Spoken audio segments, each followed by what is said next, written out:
nationwide retailers and Amazon.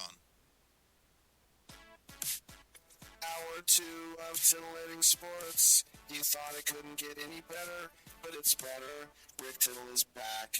He's so great. I can't believe how awesome he is. More sports talk, yes. Couldn't get any better, but it's better. Rick Tittle is back. He's so great. I can't believe how awesome he is. More sports talk, yes. Hour 2 of Titillating Sports. Hey, check out Channel 9. Check out Rick Tittle. All right, welcome back to Sports Byline USA, coast to coast and around the world on the American Forces Radio Network. It is a huge weekend for the Overwatch League, their 2019 Grand Finals at the Wells Fargo Center in Philadelphia. And joining us right now is John Spector, Senior Director, Product Strategy and Biz Ops from Activision Blizzard. That's kind of cool. You are the biz when it comes to Blizz, huh? I've never had anyone point that out to me before, but I like that, and I reserve the right to use that in the future. Hashtag it, put it on your business card. I'll have to talk to the team about that. Well, when you think about how things went with the Overwatch League Grand Finals last year, and you're at the Barclays Center there in Brooklyn, and even more impressive than that is around the world an estimated 10 million fans. You kind of think, well, is this going to grow? Are people going to get burned out? Because in the video game world, it's always about what's next, and you guys have kept it rolling. It's very impressive.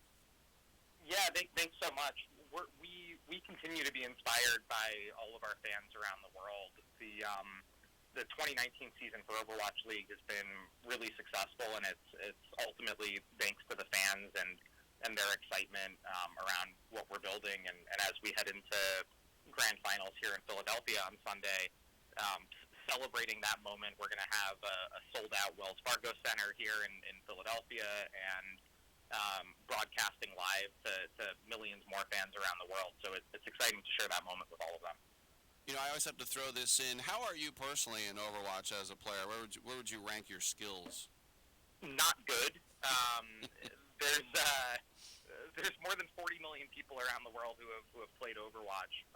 This weekend, we're going to watch the best 12 of them in the entire world, and they're at a totally different level. I love the game myself. It's a ton of fun. I'm a really competitive person, and normally if I'm bad at something, I stop doing it, or I'll tell you I don't like it. And Overwatch has been an exception to that for me. I'm quite bad, but I still love the game, and it's a lot of fun to play. You know, when I think about your games early on, and I've been playing video games my whole life, and I remember it was the early 90s, and it was the original Warcraft and Diablo. I want to say like 92, 93, somewhere in there. And did you ever think it would get to the point where you'd merge with Activision, all the games, all the brilliant developers and titles under your umbrella like this? I mean, look, I grew up playing Blizzard games myself. The Warcraft, Diablo, I have fond memories of those too from years ago and decades ago in some cases. Blizzard makes incredible games and has for decades now, and Overwatch launching a couple years ago is just sort of the latest amazing title that the really talented development team has come up with, and it's been an absolute honor to be able to work with those geniuses every day, and to work with them and partner with them to build Overwatch League around that amazing game. You know, it's funny, a couple years ago, when this went from, it's just, kids playing video games, to, I think a lot of eyebrows were raised out here in San Francisco, not by people like you and me, but by businessmen and investors when they saw the Golden State Warriors invest in a team. And they're like, well, wait a minute, the Warriors are smart, something's going on here, and it's just gone from strength to strength now. Yeah, so my background, I joined Activision Blizzard a couple years ago. Before that, I happened to work at the NBA in the league office in New York, and so being part of that moment a couple years ago when a lot of the NBA owners and those really savvy sports investors around the teams like the Warriors started to pay a lot more attention to esports. It's been really exciting, and I think it's been really positive for the industry to have so many brilliant folks from sports and entertainment get involved, and you look at the teams competing this weekend, the Vancouver Titans. Their ownership group is the Aquilini team, where they operate the Vancouver Canucks in the NHL and run that arena, the Rogers Center up in Vancouver. And the San Francisco Shock, their owner Andy Miller is a part owner of the Sacramento Kings. So it's across our ownership group, we've been able to engage some of the best minds and most savvy and in-tune investors from traditional sports and entertainment and partner with them to build the league together. Yeah, and I got to say, I'll be rooting for the hometown team, San Francisco. We don't want a dirty foreign country like Canada winning, do we? Just kidding. Look, I grew up in New York. The Vancouver Titans are an amazing team. They earned the right to play this weekend, as did the Shock. These are two teams that have battled each other to a bloody draw all season long. They're 2-2 against each other this year. Even more crazy, they've each won 11 maps against each other. So they're like, if you think about even just scoring points in the 4 matches that they've played, they're at a dead draw. They've each beaten each other once in one of our stage playoffs, which are the sort of smaller tournaments that we run throughout the season. So this really is a grudge match in the truest sense of the word. It's the two best teams in the league finally having a chance in front of millions of fans to answer the question of who's the best. By the way, we are speaking with John Spector about the grand finals, and the final here on Sunday. They will be live streamed on Twitch, as we are right now.